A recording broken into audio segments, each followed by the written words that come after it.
계신 우리 주 예수 그리스도 이름으로 기도드립니다.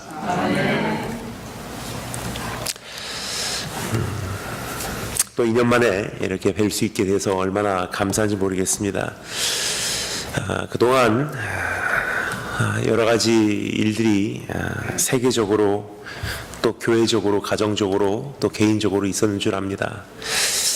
그러나 오늘 다시 여러분을 뵙게 돼서 또 마음으로부터 감사하고, 특별히 33주년 이 부흥회를 할 수 있는 기회를 맞이하여 큰 감격으로 하나님께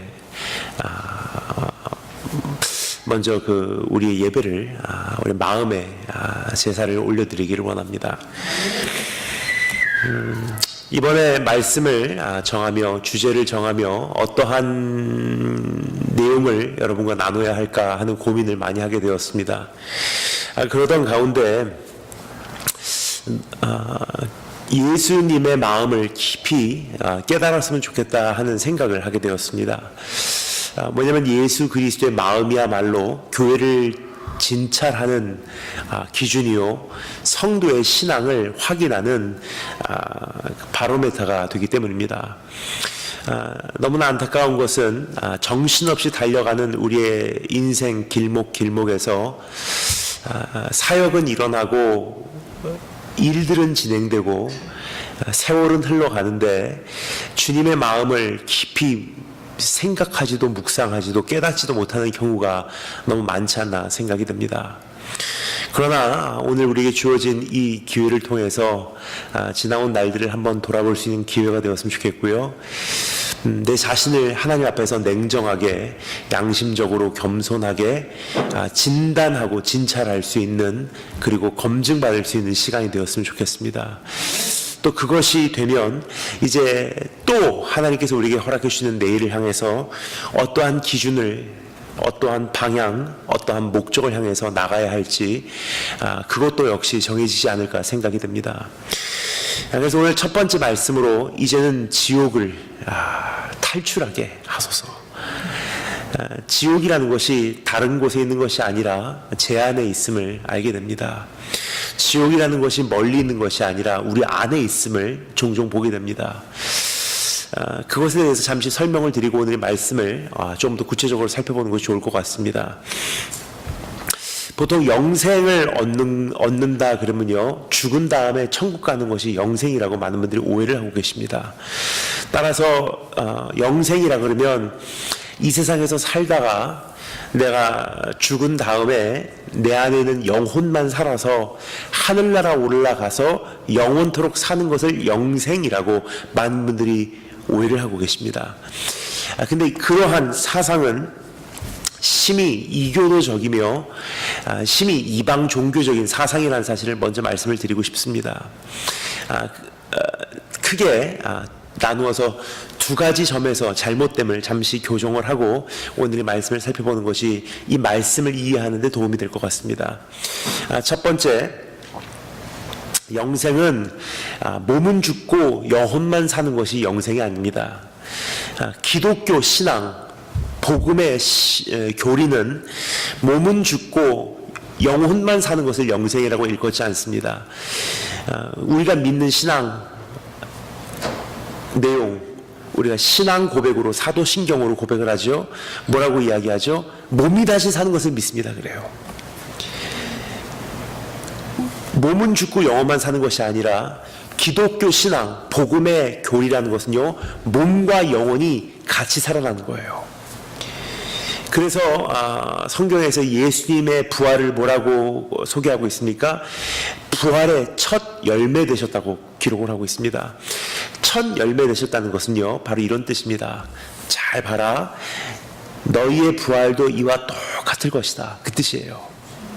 근데 예수님께서 부활하셨을 때 영혼만 부활하셨습니까? 아니에요. 영혼은 물론이지만 몸을 입으시고 부활하셨어요. 그래서 주님께서 제자들을 찾아오셨을 때 제자들에게 요구하셨던 첫 번째 부탁, 여러분 기억하시는지요?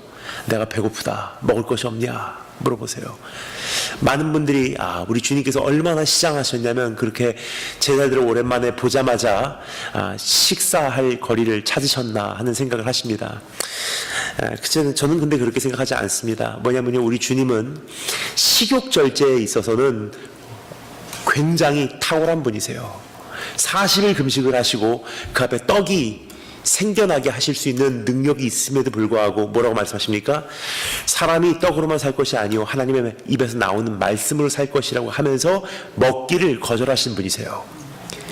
그럼에도 불구하고 부활하시자마자 제자들에게 오셔서 가장 먼저 말씀하신 내용, 뭐 먹을 것 없냐? 내가 배고프다.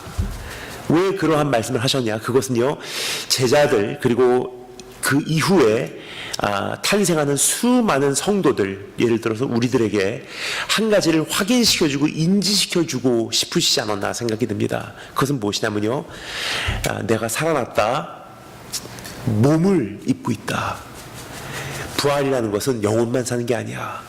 몸도 영원히 살게 되는 것이 너희들에게 약속하는 부활이란다 라는 것이 부활의 첫 열매 되신 예수님의 메시지가 아니었나 생각이 됩니다. 그래서 우리가 부활 혹은 영생 혹은 천국 그러면요, 육은 죽고 영혼만 사는 게 아니에요. 몸과 영이 영원토록 사는 것을 믿는 것이 기독교 교리입니다. 또 한 가지, 두 번째로 우리가 한 가지 교정할 것이 있습니다. 그것은 무엇이냐면 이 세상에서 살다가 죽은 다음에 천국이냐 지옥이냐로 갈라진다고 많은 분들이 오해를 하고 계십니다. 근데 예수님께서 성경에서 뭐라고 영생에 대해서 소개하고 있습니까? 영생은 곧 이것이니, This is eternal life. 영생은 곧 이것이니 유일하신 참 하나님과 그가 보내신 예수 그리스도를 아는 거래요. 영생은 죽은 다음에 하늘나라 가서 영원토록 사는 것이 영생이야라고 소개하지 않습니다. 영생은 곧 이것이니 유일하신 참 하나님과 그가 보내신 예수 그리스도를 아는 거래요.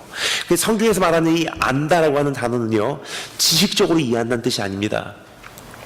성경에서 말하는 이 안다라고 하는 단어는요, 체험한다, 경험한다, 연합하다, 하나가 된다는 뜻이에요.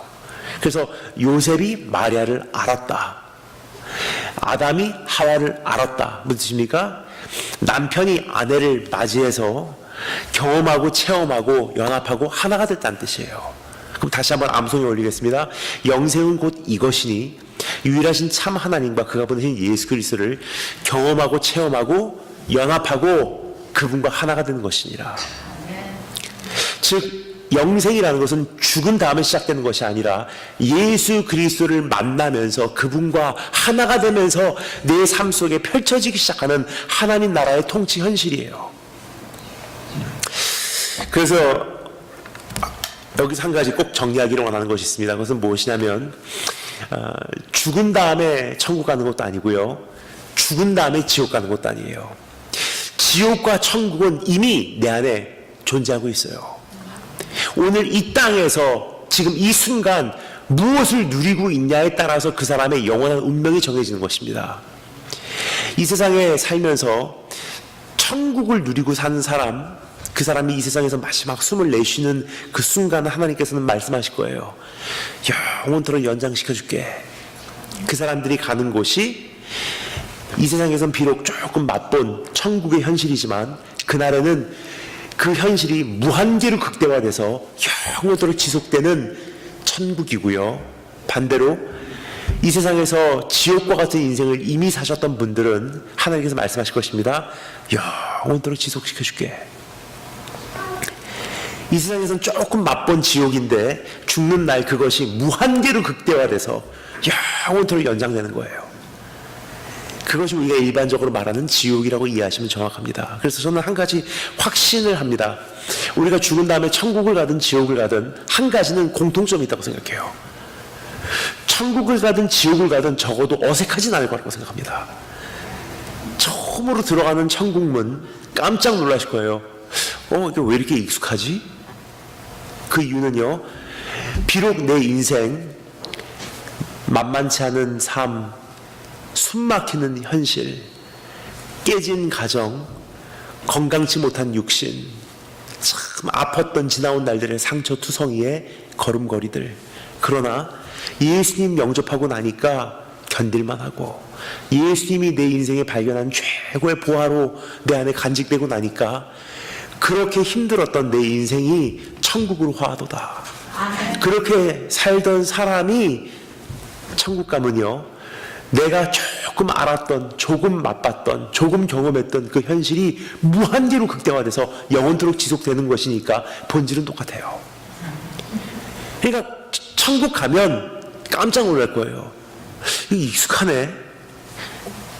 하나님은 익숙하지 않은 자에게 천국을 주는 사람이 주는 분이 아니십니다. 이 땅에서 천국을 누린 사람들이 가는 곳이 천국이에요. 반대로 지옥 가도 깜짝 놀라지 않을까 생각이 됩니다. 이거 왜 이렇게 익숙하지? 그 이유는요, 비록 내 인생의 환경 모든 것이 풍요롭고 원하는 것은 언제든지 소유할 수 있고 부족한 것이 없는 그래도 평탄한 길을 걸어왔지만 불화한 내 가정이 지옥이었고요, 만족을 모르는 내 심장이 지옥이었고요, 끊임없는 분노, 이기심, 미움, 질투, 혈기, 끊임없는 비교의식, 교만, 열등감, 지나온 날에 저지른 일들에 대한 죄책감, 그 죄책감에서 오는 공포, 내일을 향한 불안감, 지옥이었어요. 그렇게 한평생 살던 사람, 죽는 날 하나님께서 말씀하실 거예요. 영원토록 연장시켜줄게. 그래서 여러분, 천국과 지옥, 그것은 죽은 다음에 시작되는 것이 아니라 지금 시작되는 거예요. 그래서 우리가 예수님을 영접하면요, 꼭 확인하는 질문이 있습니다. 여러분 다 그 질문을 바라보신 경험이 있으실 거예요. 나도 예수님을 영접합니다, 이렇게 고백 기도하잖아요. 그러면 그 영접 기도를 인도해 주신 분이, 복음을 전해 주신 분이 저에게 꼭 이런 질문을 하실 것입니다. 이제 죽으면 천국 갈 확신이 있으십니까? 근데 우리는 보통 그 구원의 확신에 대해서요, 그 영적 쇠뇌교육이라고 이해를 하신 분들이 계시는 것 같아요. 믿어야지 절대로 천국 가. 그러다가 조금 의심이 생기면요, 우린 그것을 마귀로 대적을 합니다. 사탄아 물러가라, 의심아 물러가라. 근데 이것은 쇠뇌교육이에요. 근데 성경은 믿음에 대해서 뭐라고 말하죠? 믿음은 바라는 것은 실상이요, 보이지 않는 것들의 증거래요. 무슨 뜻이냐? 보이지는 않지만 확실한 근거가 있다는 사실이에요. 그럼 내가 죽은 다음에, 아직 보이진 않지만 죽은 다음에 분명히 천국 간다는 사실을 어떻게 확신할 수 있냐? 그 근거가 어디 있습니까? 그 근거는요, 조금 전에 제가 말씀드렸던 영생이라는 것에 대한 정의에 이미 담겨져 있어요. 오늘의 연장선이 천국이라면 죽은 다음에 천국 가냐를 알고 싶으면 그 연장선인 오늘을 보면 되는 거예요. 이 땅에서 이미 천국을 누리는 사람은 죽어도 반드시 천국 갑니다.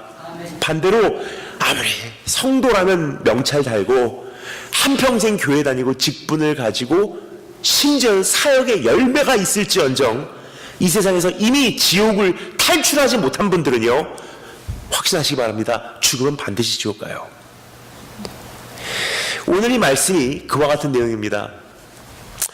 둘 다 아브라함의 자손이에요. 그러니까 이 부자가 부탁하죠. 아브라함 내 아버지요. 아브라함 내 아버지요.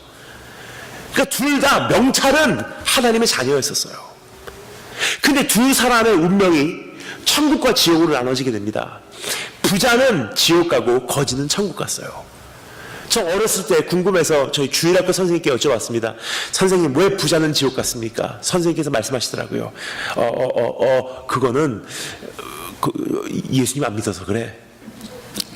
그때는 모르니까 아멘 하고 받았어요. 근데 이 말씀을 읽어보니까 부자가 예수님 안 믿어서 지옥 갔던 기록이 없습니다. 그래서 또 궁금해졌어요. 왜 부자는 지옥 가고 거지는 천국 갔는가? 그 답을 설명드리도록 하겠습니다. 연장선이니까. 부자가 지옥 갔다는 것은요, 죽은 다음에 지옥의 현실이 펼쳐진 게 아니에요. 이미 이 땅에서 지옥을 살아낸 사람이에요.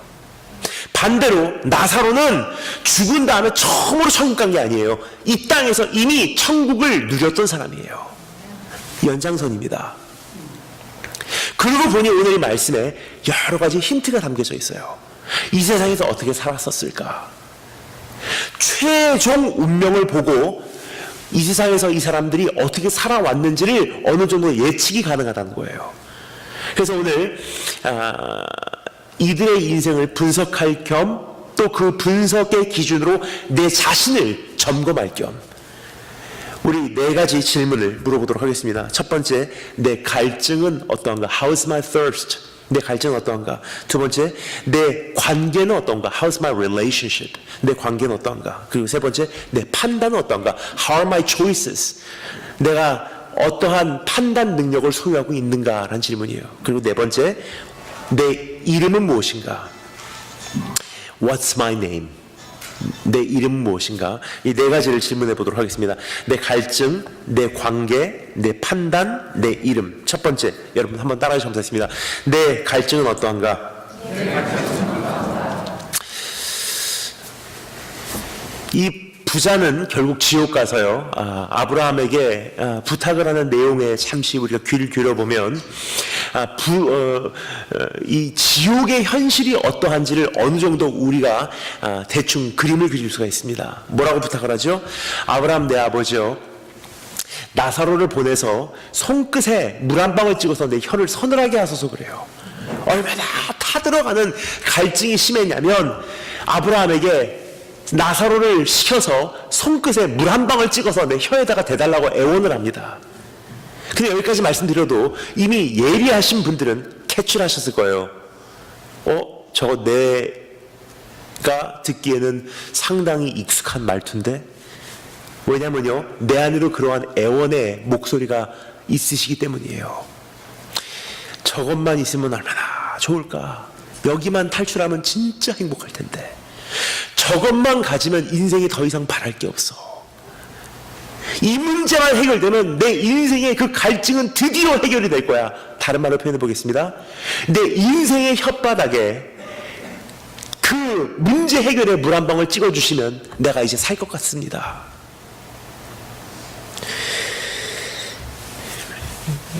여러분 안에는 그러한 갈증이 있지 않으신지? 이 부자도요, 죽은 다음에 이러한 갈증을 경험한 사람이 아니에요. 이 사람은 한평생 그런 갈증으로 살아온 사람이에요. 어떻게 알 수 있습니까? 19절에 보면요, 이 부자가 어떠한 삶을 살았는지 성경은 다음과 같이 우리에게 기록을 해주고 있습니다. 이 사람은 자색 옷을 입고 살았대요. 자색 옷이라는 것은요, purple robe. 근데 이것을 또 다른 말로 표현하면 옛날 표현으로 the royal color라고 이야기합니다. 왕들의 색상이에요. 왜냐면 지금 우리가 살고 있는 이 시대는요, 이 옷감에 그 물들이는 것이 그렇게 어렵지가 않습니다. 예를 들어서 H&M, 사라, 유니클로만 가도요, 어느 정도의 저렴한 가격으로 다양한 색상의 옷을 쉽게 구입을 할 수 있는 시대에 여러분과 제가 살고 있습니다. 근데 조금만 고대 시대로 돌아가 보잖아요. 옷감에다가 물을 들이는 것은 특수 작업이 필요했고요, 기술과 자원이 필요했어요. 그래서 고대시로 가면 갈수록 사람들의 옷 색깔이 상당히 밋밋했어요. 근데 가끔 자색 옷을 입는 사람들이 발견이 됩니다. 그 사람들은 어떠한 사람들이냐? VIP라는 뜻이에요. 이 사람은 특별한 존재라는 뜻이에요. 그 자색 옷을 입는 사람들은요, 이 사람은 특별히 사랑받는 사람입니다. 이 사람은 특별히 기쁨이 되는 존재입니다. 그래서 왕들이 대표적으로 입었던 색상입니다. 근데 이 부자는요, 그러한 보라색 옷, 자색 옷을 입고 지냈던 사람입니다. 어떠한 존재인지 한번 상상해 주면 좋을 것 같아요. 5성급 호텔에 이 부자가 이제 그 자동차에서 내리잖아요. 그럼 호텔 직원들이 다 그 1층 로비로 이 사람을 맞이하러 갑니다. 그리고 90도 각도로 고개를 숙이고 이 사람에게 인사를 하며 환영을 해요. 그러면 이 사람이 로비에 등장할 때 거기에 이미 앉아있는 수많은 사람들은요, 이 사람을 주목하게 됩니다. 저 사람 도대체 누구야? 그 사람 왔어, 그 사람 왔어. 셀레브리티, 그 당시의 연예인이에요. 그러니까 연예인 생활을 했던 것보다도 그만한 사람들에게 그 인지도가 높은 존재라고 이해하시면 정확합니다. 그것을 성경이 말합니다. 자색 옷을 입었다라고 기록을 하고 있어요. 뿐만 아니라 또 한 가지 이 사람에 대해서 알 수 있습니다. 뭐라고 말하죠? 날마다 호화로운 생활을 즐겼대요. 우리가 일반적으로 호화롭다 그러면 좋은 거 먹고 좋은 거 마시고 좋은 데서 사는 것을 호화롭다고 생각을 합니다. 성경에서 말하는 호화롭다라는 기준은요, 그런 뜻이 아닙니다. 성경에서 말하는 호화롭다는 것은 도를 지나쳤다는 뜻이에요. 강도를 넘어섰다는 뜻이에요. 그럼 질문입니다. 어떠한 사람들이 도를 넘어섭니까? 어떠한 사람들이 강도를 지나칩니까? 딱 한 가지 종류의 사람들이 그렇게 하더라고요. 어떠한 사람들이죠?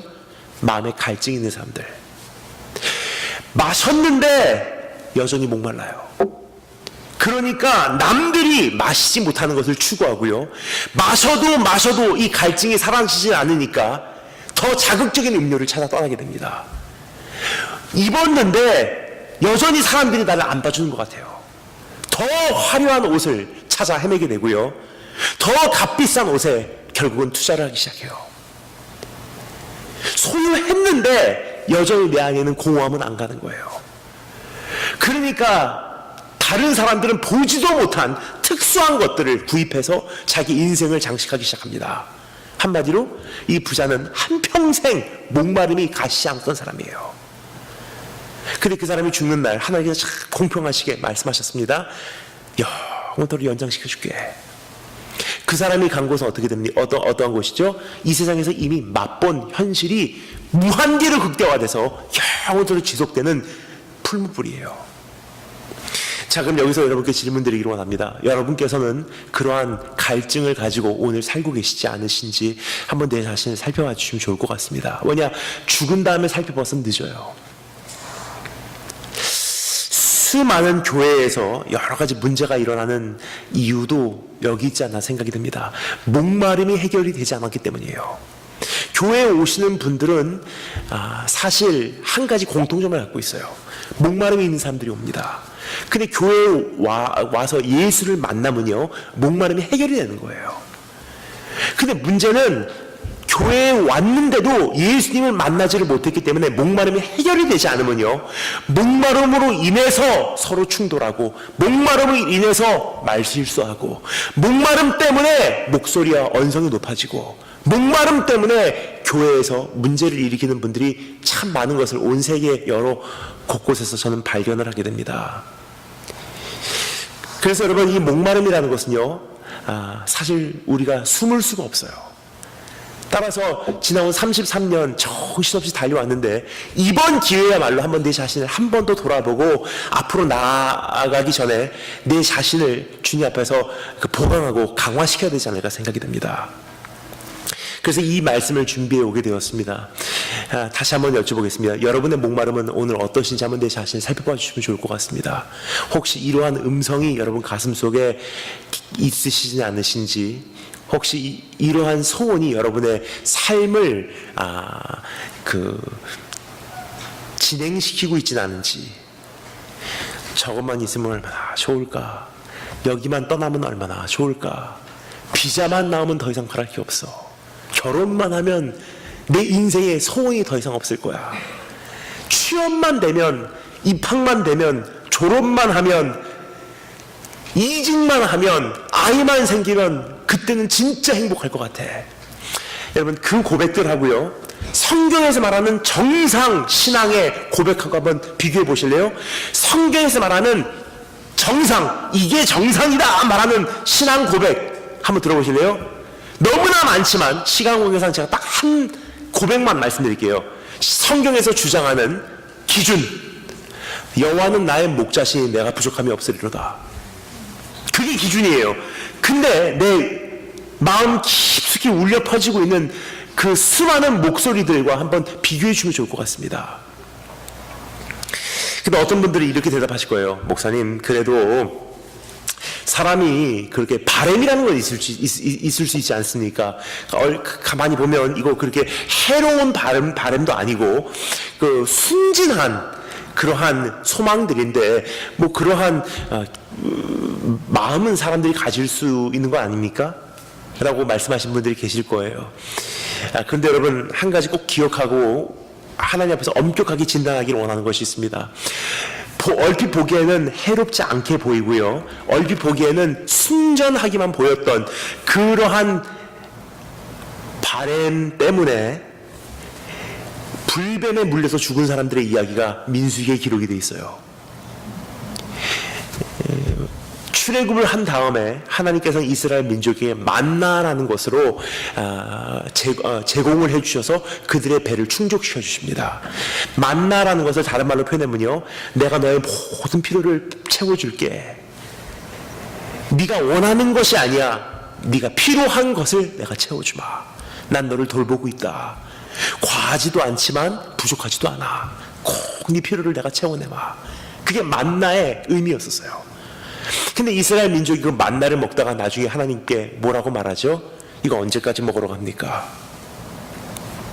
근데 하나님께서 어떻게 반응하십니까?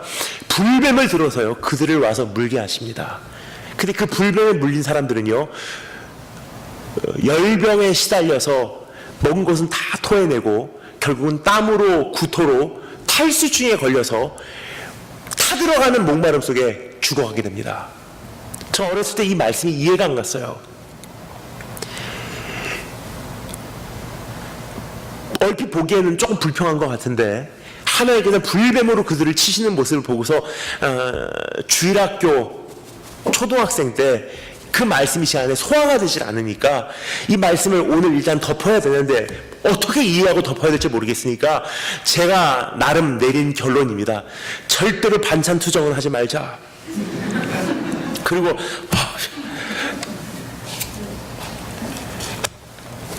여러분 어떻게 생각하십니까?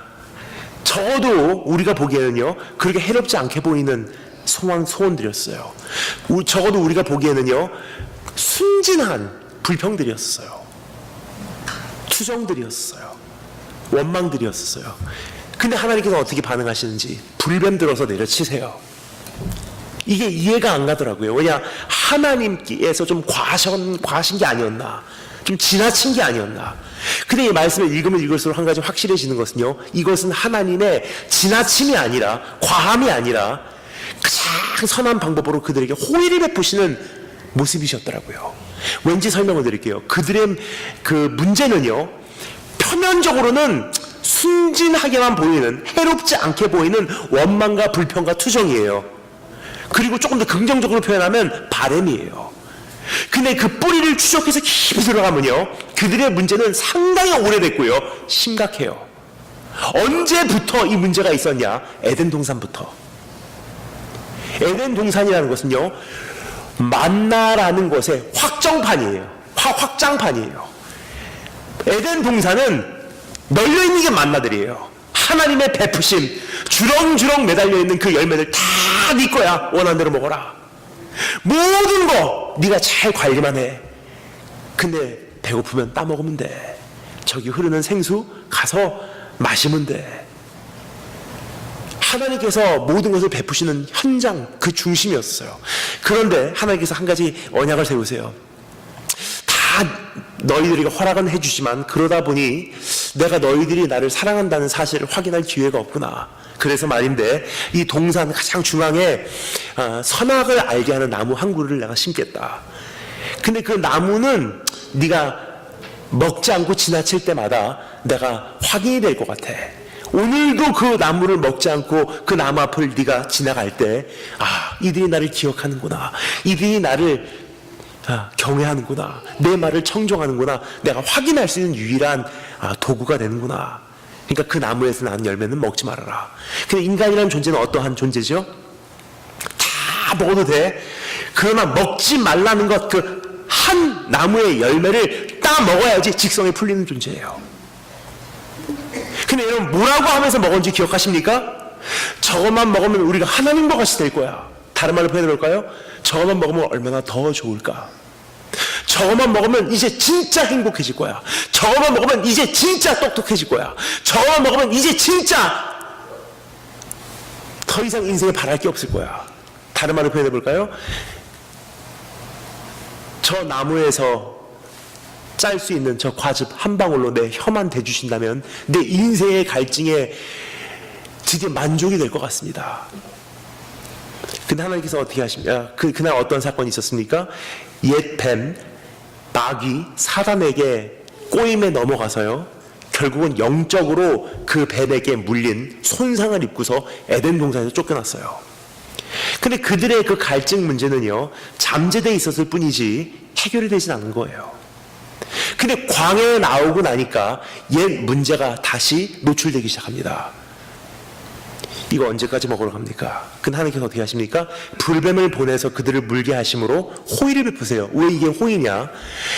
그날 열병으로 뱀에 물려서 메말라 죽어가지 않았더라면요, 내 안에 있는 문제가 어디까지 심각한지 인지할 수 있는 기회가 없었을 거예요. 그냥 죽어가면서 메말라 비틀어져 가면서 깨닫게 된 거예요. 이게 내 육신의 문제가 아니구나, 내 영혼의 문제였구나. 오늘 하나님께서 만나 외에 새로운 것을 주신다 한들 내가 또 만족을 어차피 모르는 게 아니었나, 자기의 실상을 보게 되었던 기회가 되지 않았나 생각이 됩니다. 여러분께서 한번 생각을 해주면 좋을 것 같아요. 여러분께서는 그러한 갈증이 어떠한 그 문제 해결로 해소가 될 거라고 생각하시는지요? 이렇게 생각해 주면 좋을 것 같습니다. 저것만 있으면 얼마나 좋을까 하는 것을요, 하나님께서 오늘 응답을 해주신다고 한번 여러분 상상해 주시면 좋을 것 같습니다. 상상만 해도 행복하시죠? 저것만 있으면 정말 더 이상 인생에 바랄 게 없어. 내 기도 제목들, 오늘 하나님께서 그것을 이번 부흥회를 통해서 응답해 주신다고 한번 가정해 보도록 하겠습니다. 조금 시간을 드릴게요. 한번 생각해 주세요. 상상만 하셔도 행복하실 거라고 생각합니다. 자, 이제 질문입니다. 그 다음에는 내 인생에 더 이상 바랄 게 없을까요? 딱 3개월 그 기도 응답 받고 신선한 신혼 기간 3개월만 지나면요, 여러분께서는 여러분 자신의 입술에서 나오는 그 고백으로 스스로가 깜짝 놀라실 거예요. 또 그 기도하고 있는 거예요. 이제는 저것만 있으면 얼마나 더 좋을까? 저기만 가면 더 행복할 텐데. 무슨 뜻이냐면요, 인간의 마음은 무적행이에요. 그러면 좋으신 하나님이라는 분은요, 하나님 나 저거만 있으면 더 좋을 것 같아요. 그러면 좋으신 하나님은요, 그것을 매번 주는 게 좋으신 하나님일까요? 아니면 더 이상 그 목마름이 나를 지배하지 못하도록 때로는 주시지 않고 거절하시고 보류하시고 오히려 거두어 가시는 것이 좋은 하나님이실까요? 인간의 마음은 무적행위인지라, 근데 이게 계속 에스컬레이트해요. 처음에는 하나를 원합니다. 하나로 만족할 거라고 내 자신이 착각을 해요. 하나님 저 하나만 있으면 정말 행복할 것 같아요. 그럼 하나님께서 또 하나를 주신다고 우리 한번 가정해 보도록 하겠습니다. 딱 3개월 행복해요. 이야, 감사합니다. 감사합니다. 주님을 찬양합니다. 내 인생의 구원자 되신 하나님을 높여드립니다. 딱 3개월 지나잖아요? 깜짝 놀래요. 내 입술에서 또 다른 기도가 나오고 있어요. 저거 주시면, 이겐 2개를 주시면 행복할 것 같습니다. 그럼 하나님께서 이번에도 또 그것을 맞춰준다고, 주님께서 우리의 눈높이로 낮춰주신다고 한번 상상해 보도록 하겠습니다. 그럼 하나님께서 그래, 그게 너에게 그렇게 중요하다면 2개를 줄게. 그때 그 2개를 받고도 감격합니다. 하나님 정말 감사합니다. 주님이 최고이십니다. 딱 3개월 지나가면요, 내 자신의 기도에게 또 깜짝 놀라실 거예요. 3개를 주신다면 이제 진짜 행복할 것 같습니다. 인생의 마음은요, 무적행이에요. 만족을 몰라요. 근본적으로 에덴 동산부터 시작된 목마름이 우리 안에는 다 도사리고 있기 때문이에요. 그러면 다시 한번 여쭤보겠습니다. 좋으신 하나님이라면요, 계속 에스컬레이터가 해가는 우리의 그 목마름을 매번 충족해 주시는 것이 좋으신 하나님일까요? 아니면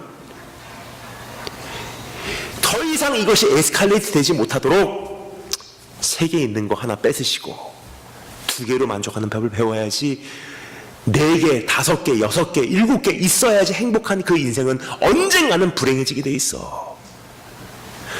2개만 가지고 살아라. 그 기도 거절, 그 응답 보류, 기다려, 참어, 인내해, 없어도 살 수 있도록 능가해, 초월해. 어느 쪽이 좋으신 하나님이실까요? 우리 토론토 한인분들은 상당히 조용하신 것 같습니다. 그래서 제가 심플하게 초이스를 드리겠습니다. 전자입니까? 후자입니까? 후자예요. 그래서 지나온 33년도 이렇게 한번 생각해 주시면 좋을 것 같아요. 안 주신 것도 감사, 거두어 가신 것도 감사, 보류하신 것도 감사, 낮추신 것도 감사. 오늘 하나님 앞에서 못 받은 것에 대한 억울함과 아쉬움이 아니라 하나님께서는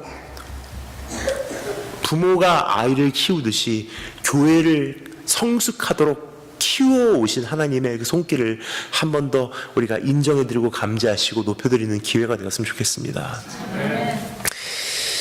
자, 그러면 여러분께 여쭤보겠습니다. 여러분의 갈증은 어떠하신지요? 근데 한 가지 우리가 분명히 확인한 것 같아요.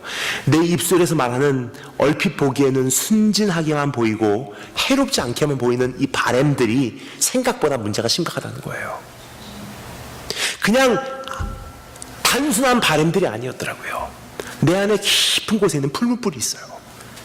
풀무불을 다른 말로 표현해 볼까요? 지옥의 현실이에요. 근데 지옥의 현실이 어느 날 내 삶을 지배하기 시작합니다. 그게 있어야지 행복할 것 같고 이 문제가 해결돼야지 이제 행복할 것 같으면요, 이미 지옥에 살고 있는 거예요. 그렇게 지옥을 해결하지 못한 분들은요, no surprise, 죽는 날 하나님께 말씀하실 거예요. 야, 오늘도 연장시켜줄게. 오늘 하나님 앞에서 내 안에는 지옥이 있는지 천국이 있는지 한번 점검해 주시고, 혹시 지옥이 있으신 분들은요, 이제는 탈출해야 되지 않겠습니까? 우리 탈출 작전을 한번 펼쳐보도록 하겠습니다. 자, 두 번째 질문 따라 적었습니다. 내 관계는 어떠한가? 이 부자가 지옥불에서 한 가지 아브라함에게 외칩니다. 물 한 방울 나사로를 시켜서 내 혀에다가 대주세요. 근데 아브라함이 뭐라 그러죠? 건너갈 수가 없다. 너와 우리 사이에는 구렁텅이가 있어서 우리 쪽에서 너 쪽으로 건너갈 수도 없고 너희 쪽에서 우리 쪽으로 건너올 수도 없다 그래요. 근데 우리말로는 구렁텅이라고 되어 있는데 영어로는 There's a chasm between you and us. There's a division. 너와 우리 사이는 완전히 절단돼 있다. 나누어져 있다. 잘라져 있다는 이야기를 하고 있습니다. 그리고 구렁텅이라는 단어가 한 뉘앙스는 맞는 것 같아요. 단면적으로 이게 절단이 된 것이 아니라 사방이 절단돼 있다는 뜻이에요. 즉 이 부자가 세워진 마지막 최후 운명의 현장은 어떠한 것이냐? 사방이 절단돼서 홀로 서 있는 구렁텅이에요. 근데 다시 한번 우리가 기억을 되새기기 원합니다. 이 지옥의 현실은요, 최고 궁극적인 운명이지만 그것이 시작이 된 것은 이 세상에서 이미 시작이 됐다고 말씀드린 바 되었습니다. 즉 이 세상에서 이 사람이 어떻게 살았는지 어느 정도 그림이 그려져요. 비록 사람들 속에서는 살았지만 마음과 인간관계는요, 구렁텅이 속에 살았던 사람이에요.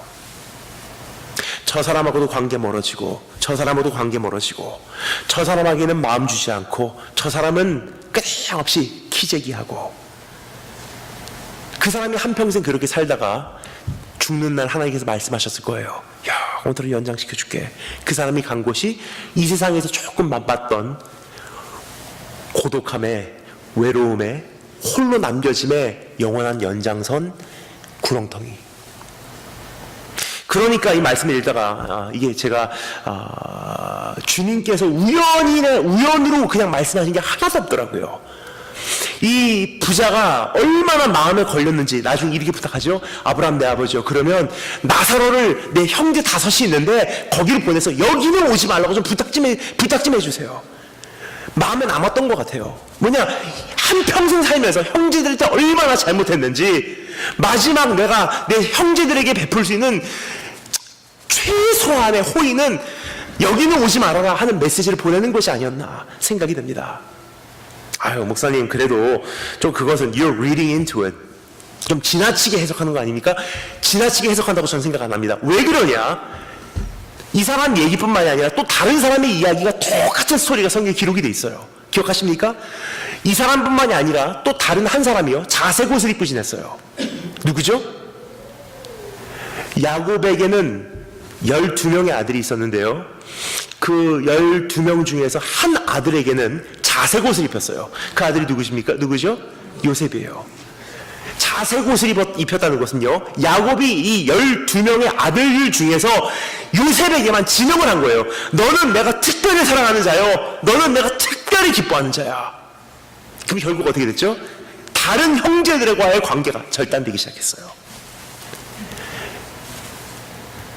시기하고요, 질투하고요, 거리가 멀어지고요, 결국 그 요셉이 내동댕이 쳐진 현장이 어디죠? 구렁텅이에요.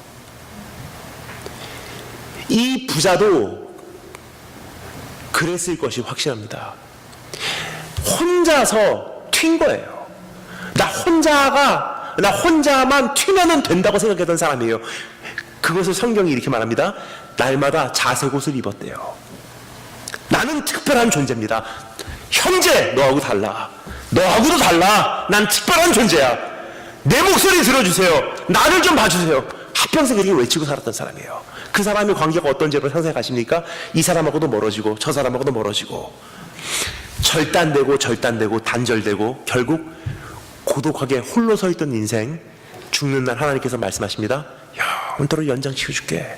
그 사람이 영원토록 내동댕이 쳐진 현장은 구렁텅이에요. 그래서 여러분, 우리가 죽은 다음에 천국 가냐 지옥 가냐는요, 생각보다 이 검토 기준이 상당히 단순해요. 지금 내 관계성이 어떠한지 보면 됩니다.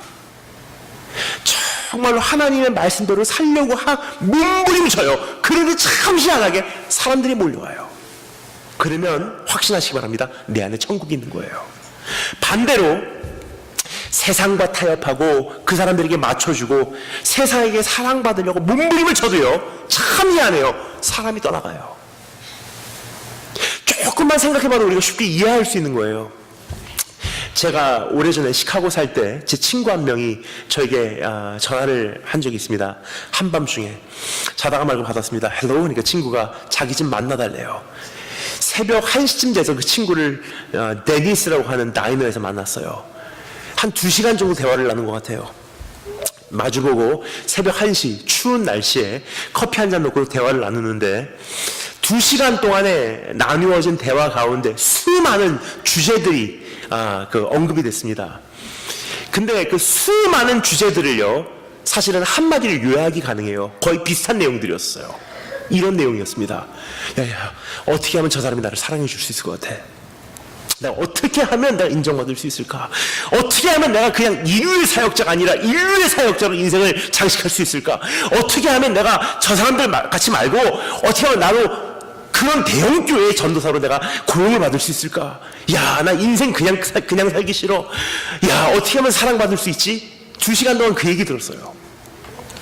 새벽 3시나 돼서 그 친구하고 작별하고 집으로 돌아오는데요, 제 모습, 제 안에 있는 영적 수분을요, 그 친구가 2시간 동안 다 빨아먹어 버렸어요. 딱 일주일 후에 다시 연락이 오더라고요. 다시 만나자. 제가 갔을까요, 안 갔을까요? 생각보다 제가 그렇게 나쁜 사람은 아닙니다. 근데 솔직히 한 가지만 말씀드릴 수 있습니다.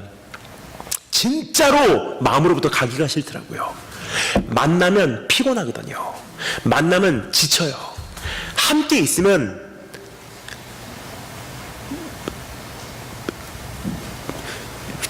제가 힘들어요. 목마름이 있는 사람들은요, 다른 사람들 통해서 내 자신의 수분을 채워내기를 본능적으로 이제 행동을 하는 것 같아요. 그 사람들에게 인정받기를 요구하든지 자기의 어떠한 뜻을 강조하든지 그 사람들에게 말도 안 되는 기준을 적용시키든지. 참 희한해요. 사람들이 떠나가요. 그런 분들 여러분 아시고 계시리라 생각을 합니다. 아무리 해줘도 만족을 모르는 남편, 아무리 희생을 해도 감사를 모르는 아내, 맞춰줘도 끝이 없는 그 사람, 최선을 다했지만 여전히 만족을 모르는 부모, 그게 참 희한해요. 의무상, 관계상 옆에 있어줘야 되니까 있는 거예요. 그런데 참 안타까운 것은요, 마음은 저절로 떠나가요. 그 사람이 멀어지는 것은 이 사람들은 금방 즉각적으로 감지를 합니다. 뭐냐, 저 사람이 내 소스였기 때문에, 그 사람을 통해서 내가 채워줬기 때문에 그 사람이 조금 멀어지잖아요? 금방 감지를 해요. 그리고 그 사람을 더 꽉 붙잡으려고 그래요. 전화 좀 해. 왜 자주 연락을 안 해? 전화를 받아. 그러면 참 희한해요. 더 떠나가요. 같은 집에 사는데 마음이 떠났어요. 그 안색 보고서 기분 나쁘기 싫으니까 맞춰는 주는데 인격적인 관계는 끊인 지 오래됐어요. 한 사람 한 사람씩 떠나가요. 한 사람 한 사람의 관계가 정리되기 시작합니다. 어느 날 돌아보면요, 사람들 사이에는 살지만 주변에 사람이 없는 거예요. 구렁텅이와 같은 인생 살던 사람, 어느 날 죽는 날 하나님께서 말씀하십니다. 영원토록 연장시켜줄게. 이 부자의 케이스입니다. 자, 근데 천국은 반대 그림인 거 여러분 기억하십니까? 예수님께서 천국에 대해서 말씀하실 때는요, 전혀 대조적인 그림을 그려주셨어요.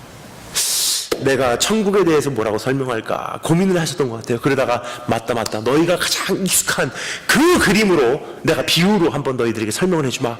천국은 마치 겨자씨와 같으니. 겨자씨가 여러분 얼마나 작습니까? 근데 그 겨자씨, 천국이 내 마음에, 내 인생에, 내 삶에 심겨지잖아요. 처음에는 감지가 안 돼요. 그러니까 예수 처음 믿은 사람들, 진짜로 예수 믿었을 때는, 예수님을 진짜로 믿었는데도 불구하고 처음에는 감지가 그렇게 쉽지가 않아요. 내가 진짜 예수 믿고 있나? 내가 진짜 천국 가나? 왜 내 삶의 변화가 그렇게 없지? 분명히 나는 예수님 믿고 있는 것 같은데 내가 진짜 예수님 믿나? 이게 사실 감지하기가 쉽지가 않아요. 왜냐? 겨자씨기 때문에. 근데 겨자씨가 진짜냐 가짜냐, 살아있냐 죽어있냐는요, 조금 시간을 두면 확실하게 알 수 있어요. 왜냐? 겨자씨는 생명력이기 때문에, 아무리 작아도 생명력이기 때문에 성장을 해요. 웅장한 나무가 되고요, 가지를 펼쳐내고요, 잎사귀와 꽃을 뿜어내요. 그러면 그 하나님의 나라와 같은 현실 속으로 수많은 피조물들이 와서 그 그늘 아래 깃들이기 시작해요. 예수님께서 말씀하십니다. 그게 천국이야. 참 희한해요. 그런 천국을 소유하고 있는 사람들은요, 사람들이 몰려와요. 야, 희한하네요. 당신하고 있으면 막 내가 희망이 생기는 것 같아요. 당신하고 있으면 참 희한해요. 내가 막 사랑받는 느낌이 들어요. 당신하고 있으면 내가 뭔가 모르게 채워지는 것 같아요. 주님께서 말씀하십니다. 그게 천국의 현실이래요. 여러분께서는 지금 가정에서, 직장에서, 이 한인 사회에서 혹은 교회에서 천국을 소유한 사람으로 살아가고 계십니까? 아니면 지옥을 소유하여 내 안에서 모락모락 피어나고 있는 그 지옥 풀무불 연기를 뿜어내며 살고 계시지 않으신지 한번 내 자신을 살펴봤으면 좋겠습니다. 저는 중학교 1학년 때 예수님 만났다고 제가 언젠가 간증드린 바 되었습니다. 처음에 예수님 만났을 때 얼마나 감격이 되었는지 제가 성경책을 가지고 일본 시내 한 복판에 나가서 외치기 시작했어요. 한번 상상해 주세요. 중학교 1학년짜리가 토론토 시내 한 복판에 가서 막 전도한다고 생각해 보세요. 학교 친구들이 지나가다가, 선생님이 지나가다가 토요일날 저녁에 신호등 붙들고 울타리에 올라가 서서 복음 외치고 있는 저를 목격하고 학교 가서 소문을 퍼뜨려 버렸어요. 얘는 토요일날 저녁에 시내 한 복판에서 이상한 짓 한다. 근데 처음 예수님 믿고 하나님의 영광을 위해서 살겠다고 제가 헌신을 하고요, 학교에 가서 하나님께 영광을 돌려야 되니까 어떻게 살아야 될까 고민을 합니다. 성경 말씀에 이렇게 써 있죠. 너희들의 착한 행실로 인하여 이 세상 사람들이 하늘에 계신 천부, 하늘에 계신 아버지께 영광을 돌리게 하라. 그러니까 everything depended on me. 내가 어떻게 사는지에 달려있는 거예요.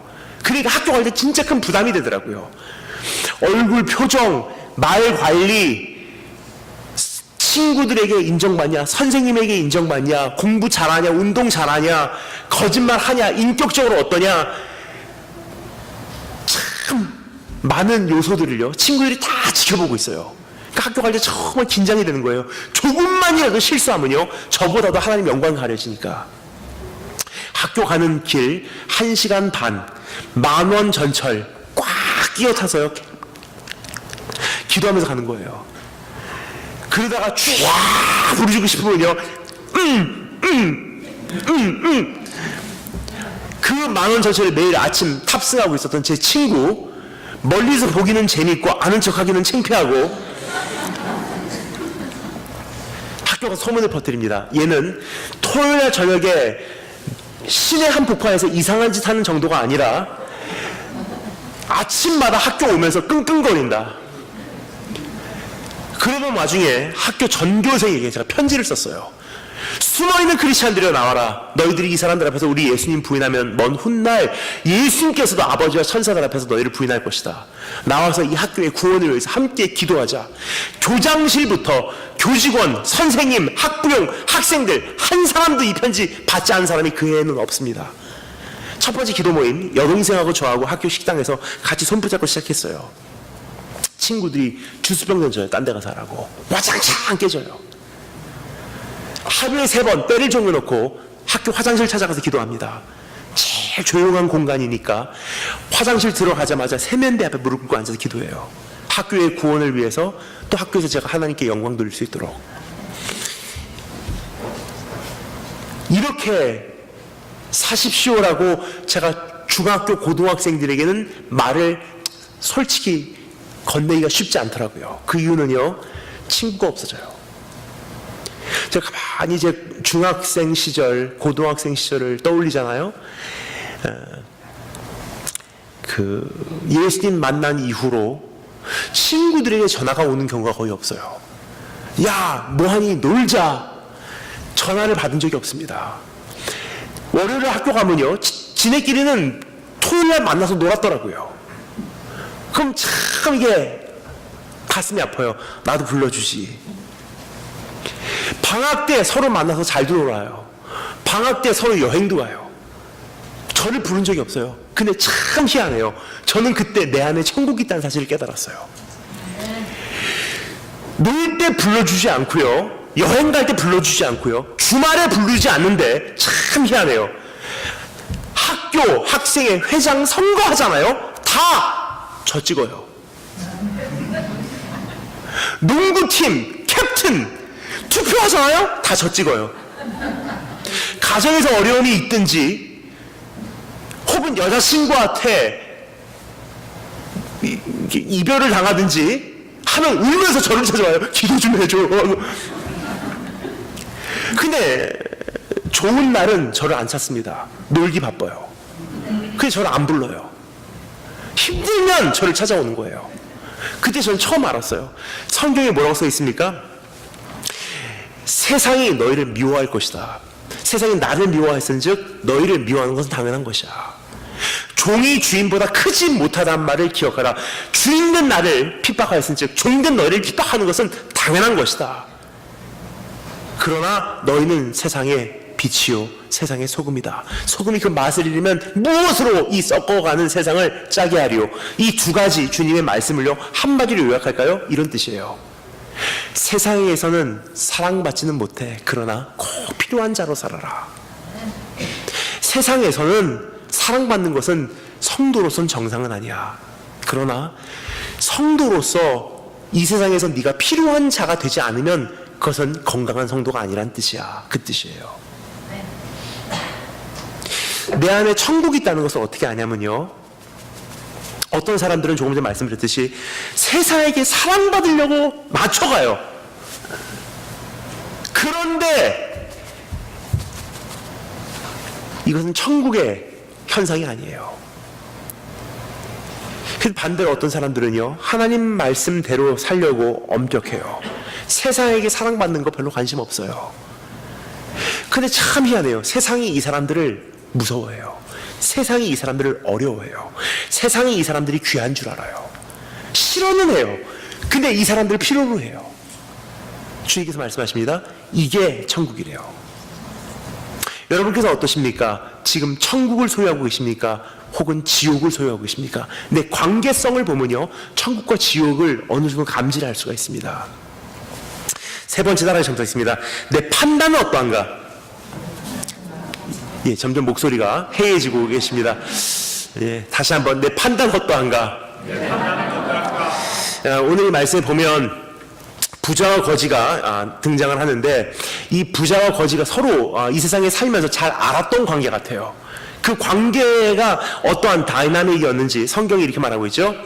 이 거지가 부잣집 앞에 살았대요. 그 부잣집 대문 앞에서 그 부자의 식탁에서 떨어지는 것으로 배를 불리려 하매라고 기록하고 있습니다. 근데 여기 이 말을요, 우리가 문자 그대로 이해하시면 곤란해요. 왜냐면 이상한 그림이 그려져요. 마치 부자가 밥 먹을 때 그 식탁 밑에 거지가 이게 스탠바이하고 대기하고 있습니다. 그러다가 이제 음식을 먹다가 떨어뜨리면 이 거지가 catch, 오케이, 그런 뜻이 아닙니다. 문자 그대로 해석하시면 큰일 납니다. 지금 여기서 말하는 것은 it's an idiom, 그 표현이에요. 어떤 표현이냐?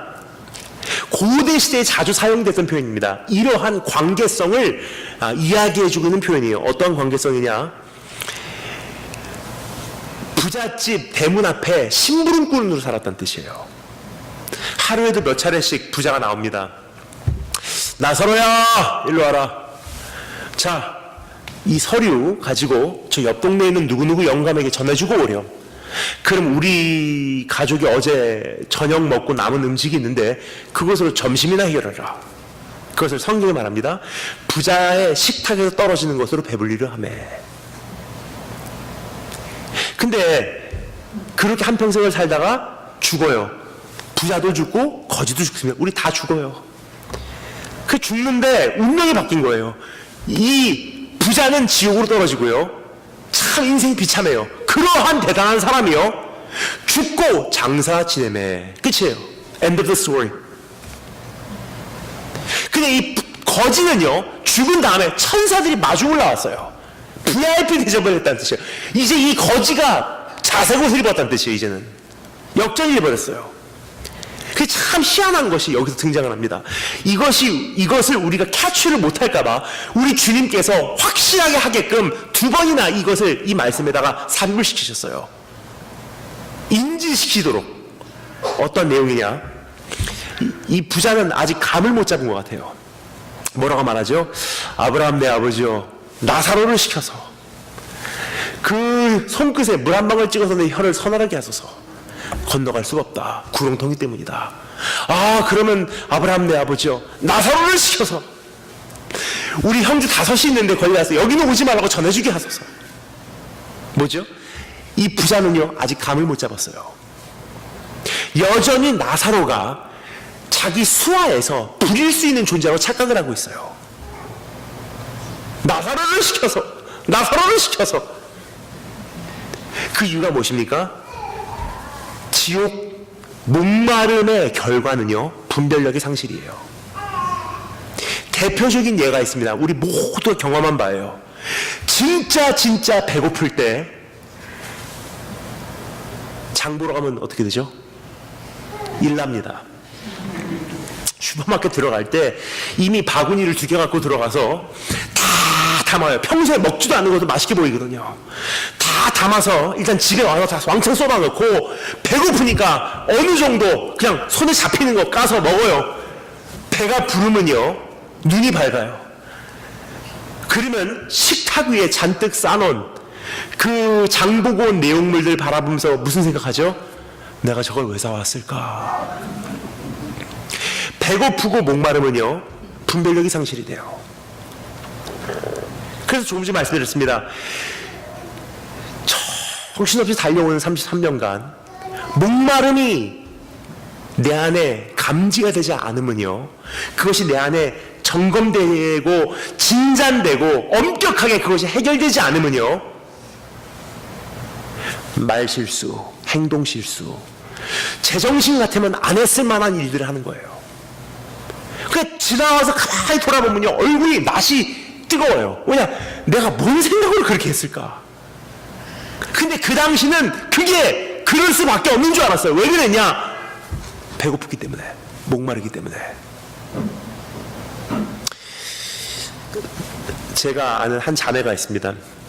최근에 있었던 일입니다. 근데 그 자매가 그 동네, 일본 그 한 지역에서 미인으로 유명한 자매예요. 그 동네 그 지역에 사는 형제들이요, 이 자매를 한 번쯤은 다 좋아했었습니다. 근데 이 자매가 어느 날 참 귀한 형제님을 만나서 결혼을 했어요. 그 형제가 이 자매를 얼마나 좋아하고 그 사랑했는지 선물 갖다 주고 프로포즈하고, 당신이 최고예요, 정말 당신이 아름다워요, 결혼해 주세요. 결혼을 했어요. 결혼하고서 어느 정도 얼마 동안은요 매일 칭찬을 했던 것 같아요. 당신만큼 아름다운 사람이 없습니다. 당신이 정말 최고인 것 같아요. 난 당신을 사랑합니다. 근데 얼마 안 가서 이제 아이가 태어나요. 아이가 태어나고 나니까 정신이 없거든요. Two full-time jobs. 직장 생활도 하지만 이 아이도 돌봐야 되잖아요. 정말 열심히 살았던 것 같아요. 이 아이가 어느 정도 크기까지 한 10년 정도 후에 정신을 차리고 보니까 이제 아이는 컸어요. 근데 문제는 지난 10년 동안 너무나 정신없이 살아와서 자기 자신을 안 돌본 거예요. 거울에 10년 만에 비춰진 자신의 모습을 발견합니다. 옛날 그 아름다운 모습이 아니에요. 체형도 바뀌고 외모도 바뀌었어요. 그리고 가만히 생각해 보니까 남편조차도 지나온 수년 동안 나보고 아름다워요, 당신이 최고예요라고 말을 안 해준 지가 오래된 거예요. 사람의 마음에는 이러한 마음의 잔이 있는 것 같아요. 그 마음의 잔을 가만히 보니까 이 잔이 사랑합니다, 당신이 아름다워요, 당신을 정말 난 좋아합니다 할 때 이 잔이 채워지거든요. 근데 어느 날 돌아보니까 이 자매의 마음의 잔이요 완전히 바닥을 치고 고갈된 상태였어요. 그러던 어느 날 이제 아침에 출근길인가 커피숍 스타벅스에 가고 앉아서 작업을 하려고 하는데 옆에서 이상하게 시선이 느껴져요. 이게 뭐지 하고 보니까 옆 테이블에 있는 남자가, 모르는 남자가 이 자매를 바라보면서 이야기합니다. 진짜 아름답네요. 그 순간 경험을 했대요. 자기의 마음의 잔이 갑자기 생수가 푹 터져 나오는 거예요. 이게 웬 느낌인가, 웬 흥분인가, 웬 감격인가, 웬 자극인가, 웬 모험인가, 내가 살아있네 하는 느낌을 가졌대요. 근데 이 남자가 한 걸음 더 이제 모험을 하는 거예요. 여기 매주 이 시간에 오십니까? 하는 순간 당황이 돼서요, 이 여자가 도망갑니다. 몰라요 하고 집으로 도망갔어요. 그 다음 주에요. 그 다음 주 참 희한한 현상이 일어나요. 머리로는 알아요. 나는 애 있는 엄마고 남편 있는 여자다. 근데 자기도 모르는 사이에 자기 옷장에서 가장 이쁜 옷 선택하고 평소보다 더 진한 화장을 하고 딱 그 시간에 맞춰서 스타벅스를 향하고 있어요. 그 이유가 무엇입니까? 사람이라는 존재는요 지식으로 사는 게 아니더라고요. 마음으로 사는 거더라고요.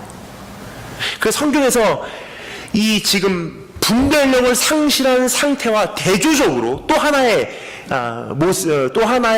모습을 우리에게 강조를 하고 있어요. 뭐죠? 지혜 있는 자라고 성경은 이야기를 해요.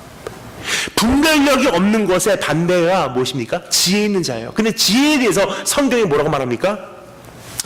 너는 지킬 만한 것들 중에서 무엇보다 네 마음을 지켜라. 왜냐? 이것은 너의 삶의 원천입니다 그래요. 한마디로 소개하면요, 지혜라는 것은 우리가 일반적으로 머리에서 나온다고 생각을 해요. 생각을 잘하는 거, 논리로 잘 따져보는 거, 그게 지혜라고 생각합니다. 아니에요.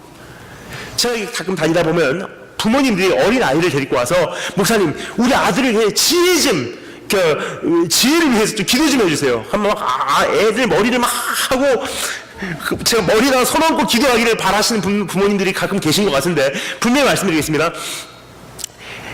지혜는 머리에서 오는 게 아니더라고요. 성경에 의하면요, 넌 지킬 만한 것들 중에서 무엇보다 너의 마음을 지켜라. 머리를 지키라고 말하지 않아요. 마음을 지켜라. 왜냐? 이것이 마음이 너의 삶의 원천임이라 그래요. 무슨 뜻이냐? 지혜는 머리에서 나오는 것이 아니라 마음에서 나오는 거예요.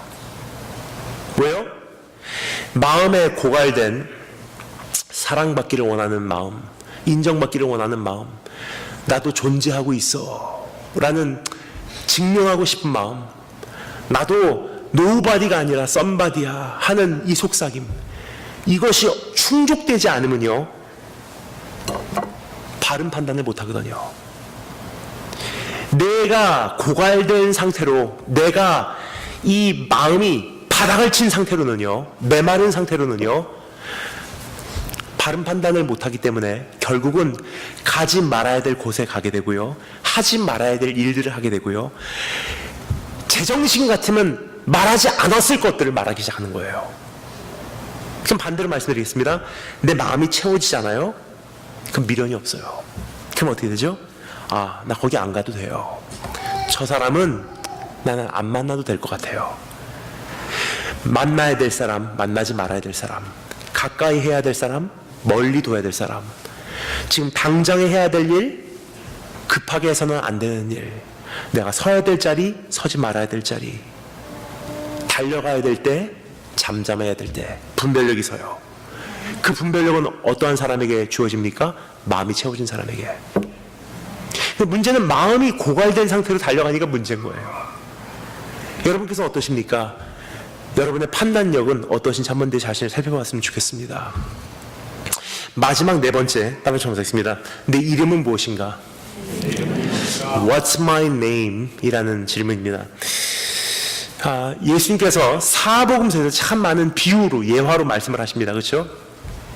참 다양한 예화로, parables, 예화로 사람들에게 이제 말씀을 전하십니다. 근데 그 예화에 등장하는 인물들이 참 많이 있어요. 그렇죠? 근데 이 사복음서에 모든 예화에 등장하는 인물들에게 이름이 있는 사람이 없습니다. 한 여자가 있었는데, 한 남자가 있었는데, 한 목자가 있었는데, 한 아버지가 있었는데, 그 아버지는 두 아들이 있었는데, 큰 아들과 작은 아들. 근데 보잖아요? 이름이 없어요, 다들. 왜냐? general audience, 모든 사람에게 적용이 돼야 되는 말씀이니까 이름을 주지 않았어요. 그러니까 예수님의 예화에 등장하는 인물들은 이름이 없습니다. 자, 그런데 이 모든 예화에 등장하는 인물들 가운데 유일하게 딱 한 사람에게만 주님께서 이름을 주셨어요. 누구죠? 나사로. 그러면 왜 여기만 예외냐는 질문이에요. 그 이유는요, 오늘 여기선 주님께서 무슨 이름에 대한 이야기를 하시고 싶었던 것 같아요. 그것이 무엇인지 우리가 좀 파헤쳐 보기 전에 제가 여러분께 한 가지 질문을 드리도록 하겠습니다. 여러분께서 한번 그 질문에 답을 해주시면 좋을 것 같습니다. 그렇게 어렵지 않습니다. True or false, yes or no, 둘 중에 하나로 답해주시면 좋을 것 같아요. 자, 질문입니다. Identity equal me, yes or no? Identity equal me, yes입니까, no입니까? Yes. 목사님께서 저렇게 yes라고 강하게 답해 주시면 제가 민망해서 설교를 진행을 못할 것 같습니다. 죄송합니다. 정말 죄송합니다. 답은 no예요. It's a trick question. 그 이유를 설명드릴게요. 우리가 일반적으로 생각하는 아이덴티티가 뭔지를 제가 궁금해서 찾아봤어요. 이렇게 정의가 되어 있습니다. Identity is the composition of information about me. 나에 대한 수많은 정보들을 수집해 놓은 게 아이덴티티예요. 그 수많은 정보들이 뭐죠? Where do I live? What's my name? 난 어디서 사는가? 어디 출신인가? 어느 학교 출신인가? 성적이 어떤가? 연봉이 얼만가? 내가 타는 자동차가 무엇인가? 내가 지금 교제하고 있는 사람의 그 엘리트 클럽 멤버들이 누구냐? 어느 회사 소속이냐? 어느 대학 출신이냐? 이 모든 정보를 다 어느 정도 수집해갖고 나라는 사람을 만들었어요. 그게 아이덴티티예요. 구글, 네이버, 야후, 나에 대한 아이덴티티 거의 알고 있어요. 내가 자주 접속하는 인터넷 사이트, 가장 많이 시간을 보내며 읽어 내려가는 아티클, 내가 가장 많이 방문하는 쇼핑 포털, 거기서 구입한 내역, 가장 많은 돈 어디다가 지금 투자하고 있는지, 인터넷 어떻게 활용하고 있는지만 봐도 나에 대한 프로필이 어느 정도 형성이 돼 있어요, 지금. 그러니까 내가 요구도 안 했는데 광고 이메일 날라오잖아요. 이게 아이덴티티예요. 근데 문제는 어디서부터 시작되냐면요, 나 자신이 그게 난 줄 알고 착각하기 시작하는 게 이제 문제예요. 이 부자의 아이덴티티가 뭔 줄 아십니까? 자세곳, VIP, 그 클럽 멤버, 컨트리 클럽의 지금 체어, 그 여러 가지 나름대로의 아이덴티티가 그 당시 있었던 사람이에요. 근데 그게 자기인 줄 알았어요. 부자, 재산, 부동산, 나라고 착각을 했어요. 그게 자기의 이름인 줄 알고 착각을 한 거예요. 그 이 사람이 죽습니다. 우리 창조주 앞에 서게 됩니다. 하나님 앞에 서게 됐을 때 하나님께서 물어보셨을 거예요. 네 이름이 무엇이냐? 대답합니다. 난 부자예요. I don't think you got it. Okay, let me ask you again. 네 이름이 무엇이냐? 내가 부자라니까요. 자, 그건 이제 안 통하니까 다시 한번 물어볼게. 네 이름이 무엇이냐? 내가 부자라니까요. 통해요, 안 통해요? 안 통해요. 이 세상에서 우리가 가지고 있었던 모든 아이덴티티는요, 시간이 가면 갈수록 다 벗겨져요. 결국 주님 앞에 서는 날은요, 다 벌거벗고 한 사람의 영혼으로 하나님 앞에 서게 된다는 거예요. 그날 내가 누구냐는 질문이에요. 이 거지는요, 예수님께서 이름을 아세요. 나사로라고 이름을 부르잖아요. 그 이유가 무엇입니까? 성경에서 제가 제일 좋아하는 한 표현이 있어요. 사도 바울도 가장 사용을 많이 했던 표현 중에 하나예요. 예수 안에서 우리가 발견이 되었다는 표현이 있어요. 무슨 뜻이냐면요, I am nobody in this world. 그런데 예수님 안에서 I am somebody. 예수님 때문에 내가 살 수 있어요. 예수님 때문에 내가 내 나를 찾았어요. 예수님 때문에 내가 살아갈 목적이 생겼어요. 예수님 때문에 내가 오늘 나는 살만한 가치가 있는 것 같아요. 그러니까 예수님 안에 있는 사람이에요. 이 사람이 죽는 날 하나님께서 이 사람이 네 이름이 무엇이냐 물어보시지도 않으세요. 왜냐? 주님 거니까 천사들 보내서 데리고 오게 하세요. 그러니까 여러분 희한한 생각 안 하십니까? 성경에 보면요, 지옥 가는 사람들, 지옥으로 내동댕이 쳐지는 사람들에게 주님께서 뭐라고 말씀하십니까? 지옥에나 가라! 그런 말씀 하신 적 없습니다. 지옥 가는 사람들에게 주님께서 딱 한마디만 말씀하세요. 내가 너희를 도무지 알지 못하노라 그러세요. I don't know you. 여러분께 질문을 드리도록 하겠습니다. 여러분의 이름은 무엇입니까? 그러니까 우리도 모르는 사이에 내 아이덴티티가 나라고 지금 착각을 하고 계세요. 예를 들까요? 제가 증명하겠습니다. 지금까지 그 현대 엘란트라를 제가 타고 있다고 한번 가정해 주시면 좋을 것 같습니다. 가정해 주시면 좋을 것 같습니다. 제가 혼다 엘란트라를 타고 다녀요. 정말 열심히 15년을 그 엘란트라를 타고 다녔어요. 근데 이 자동차가 더 이상 움직이질 않아요. 그래갖고 이제는 그동안 모았던 돈을 가지고 BMW 딜러로 들어갑니다. 딱 들어가서 페이퍼워크 30분 다 필아웃하고 론을 들고 BMW 5 시리즈 끌고 나왔어요. 무려 30분이에요. 엘란트라 끌고 들어가서, 물론 엘란트라도 좋은 자동차예요, 여러분. 오해하시면 안 됩니다. 엘란트라 끌고 들어가서 딱 30분 후에 BMW 5 시리즈 끌고 나왔어요. 그리고 이제 신호에 대기하고 있습니다. 참 희한해요. 나라는 사람은 30분 만에 안 바뀌어요. 근데 신호에 서 있는데 왠지 모르게 내가 괜찮은 사람이 된 것 같아요. 왜죠? 내 아이덴티티에 인포메이션이 바뀐 것 뿐이에요. 엘란트라 빼고 BMW 5 시리즈 넣고, 이 대학으로는 조금 곤란하니까 다른 대학, 조금 더 나은 대학, 그걸로 이것을 감춰 쓰고, 이 주소보다도 다른 주소로 한 10년 후에 이사 가고, 내 프로필을 좀 업그레이드하고, 저 사람하고 교제하느니 이 사람하고 교제하는 것이 overall 내 프로필에 좀 더 도움이 될 것 같고. 그러면서 나는 믿어요. 나는 더 괜찮은 사람이야. 근데 문제는 뭐냐면요, 그거 아무 소용없어요. 다 벗겨져요. 그 주님 앞에 우리가 벌거벗은 한 사람의 영혼으로 섰을 때 내가 누구냐는 거예요. 그날 뭐라고 말씀하실래요? 저를 여러분 기억하시는지요? 14년 전에 제가 처음으로 이 교회에 왔을 때 어떠한 모습이었는지 오늘 여기 계신 우리 권사님 장로님들은 잘 아실 거라고 생각합니다. 선교지로 처음 파송받고요, 일본말 표현으로 피치피치노 와카이 오니장, 그냥 뭐 살이 터질 것 같이 젊은 그러한 청년이었어요. 그때 제가 이제 한국에 처음에 강당에 서서 말씀을 전하는 기회가 생겼습니다. 중국 선교사였지만 한국에서 청소년 청년들에게 와서 말씀을 전해달라고 저를 불러주신 거예요. 제가 이제 한국 강단에 청소년 청년들 캠프에 딱 등장하는 직전에 전 지금까지 잊지도 못해요. 어떻게 그렇게 사람을 소개하실 수 있었을까? 제가 잊지 못하는 저에 대한 소개였었어요. 저를 소개하시는 분이 이렇게 소개하십니다. 오늘 강사님을 소개하겠습니다.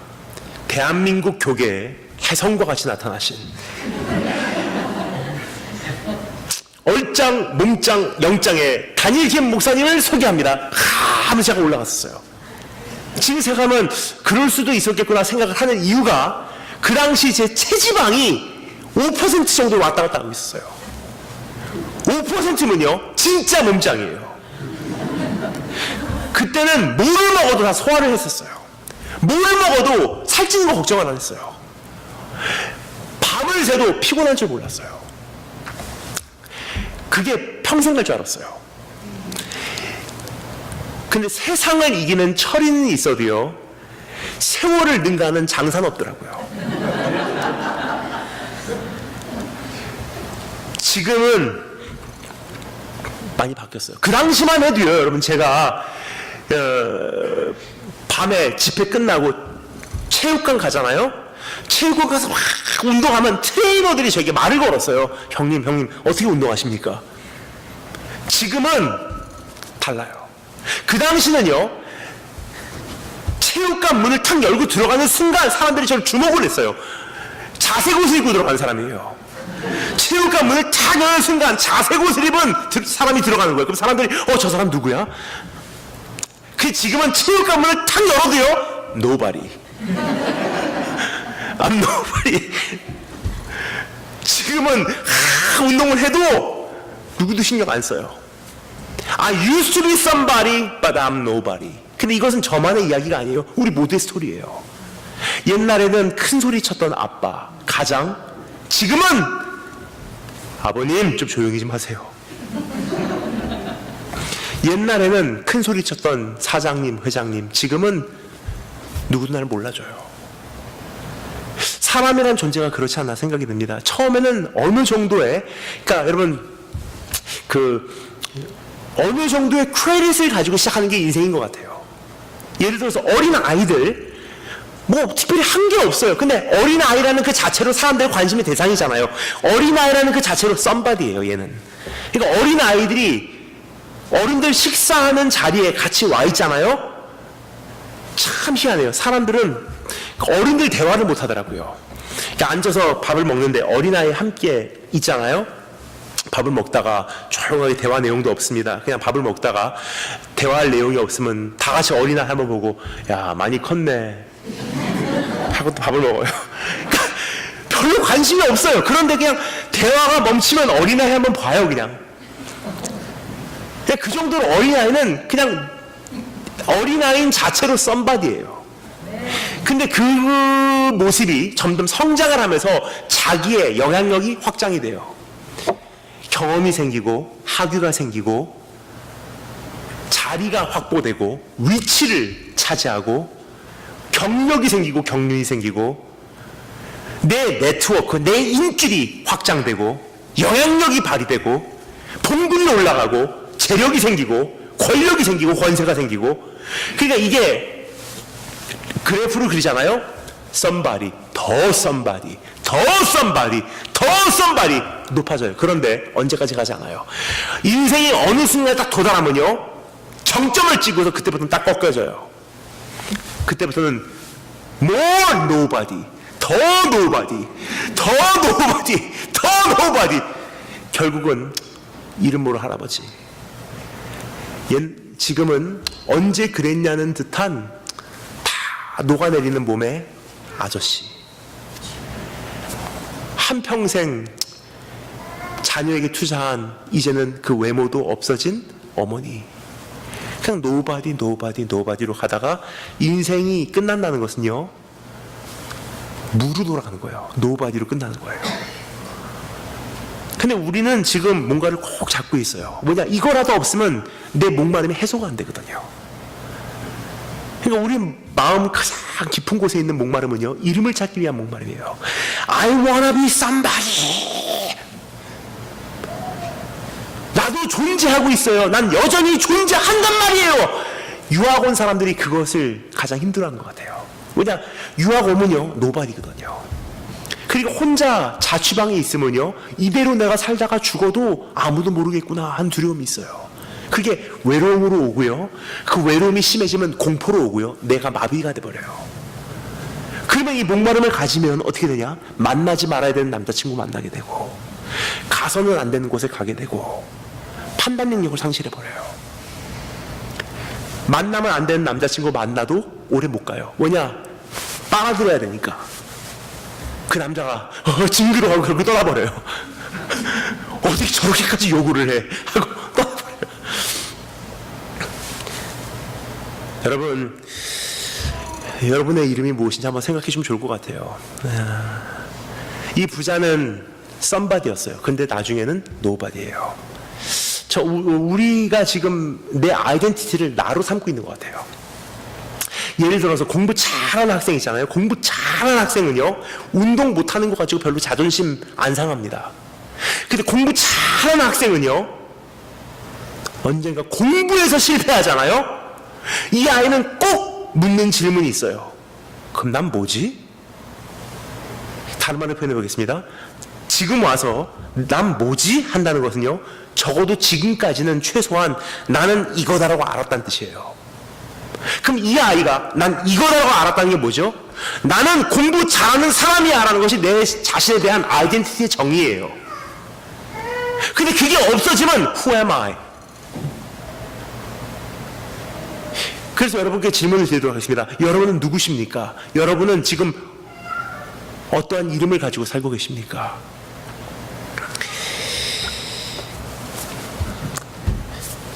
자, 지금 네 가지 살펴봤습니다. 내 갈증, 내 관계, 내 판단, 내 이름. 여기까지 말씀을 드리고 이제 자, 오늘 밤 좋은 밤 되십시오 하면요, 이 말씀은 pointless. 그건 의미가 없는 거예요. 그래서 뭔데? 라고 물어보고 싶으시고, 왜 부산 사투리가 나온지 모르겠습니다.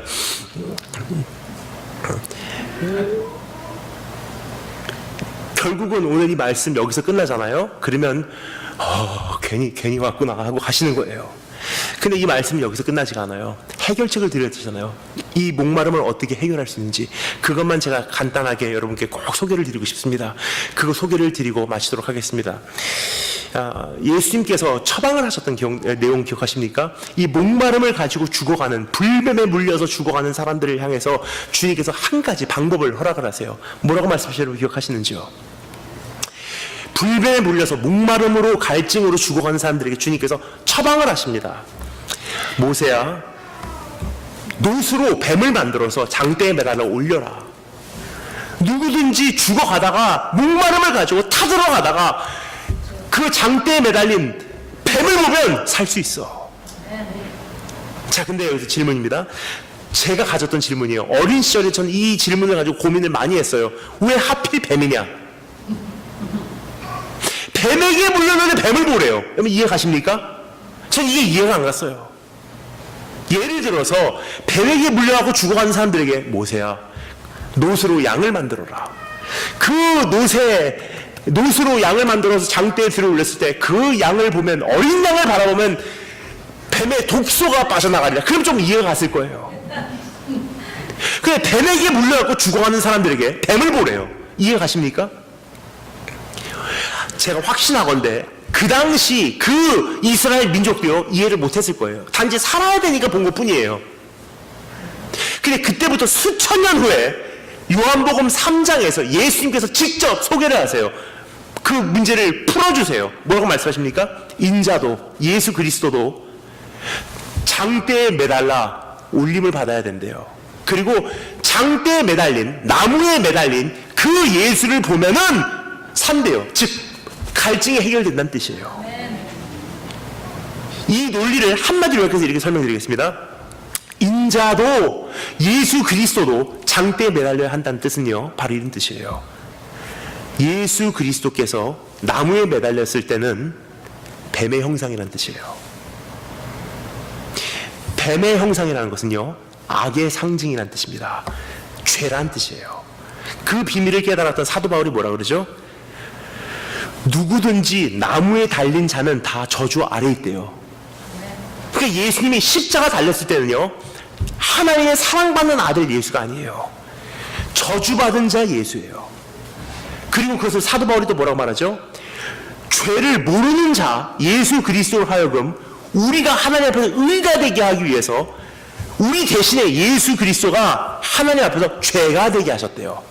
잘 들으셔야 돼요. 예수님께서 우리 대신에 죄인 되주신 분이 아니십니다. 사도 바울이 이렇게 말합니다. 예수님은 우리 대신에 죄가 되주셨대요.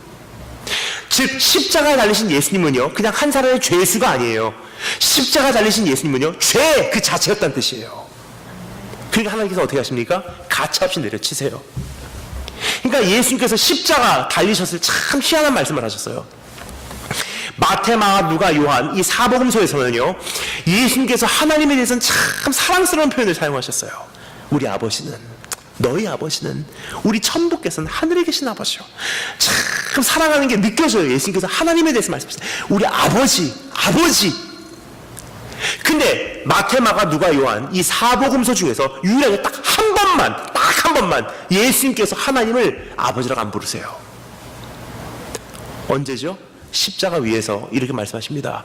엘리 엘리 라마 사막다니 하나님이여 하나님이 왜 나를 버리시나이까. 무슨 뜻이냐면요 십자가 달리신 예수님은요 사랑받는 아들의 형상이 아니었어요. 죄였고요 악이었고요 뱀이었었어요. 그러니까 하나님께서 어떻게 하십니까? 내려치세요.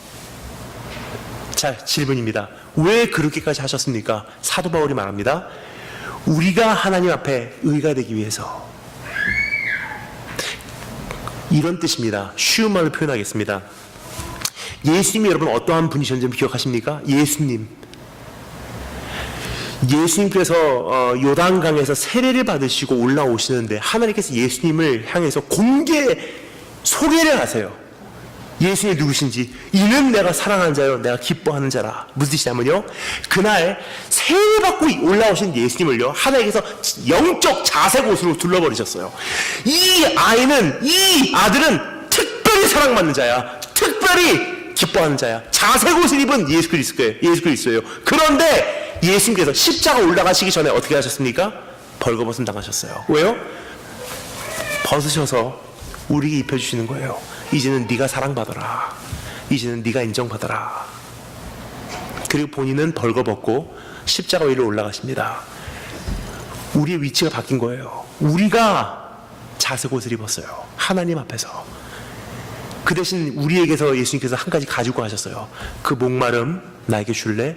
네가 하나님께 사랑받고 네가 아버지께 인정받으면 네 안에 있는 목마름은 해결이 돼 있어. 근데 그 목마름 나에게 줘.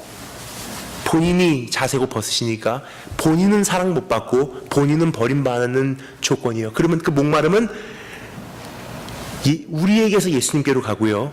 예수님께서 사랑받고 인정받는 자색옷은 우리에게 온 거예요. 그래서 예수님께서 그 목마름을 가지고 십자가 올라가셔서 벌거벗음 당하시고 십자가 위에서 마지막까지 외치셨던 말씀 기억하십니까? 내가 목마르다. 내가 목마르다.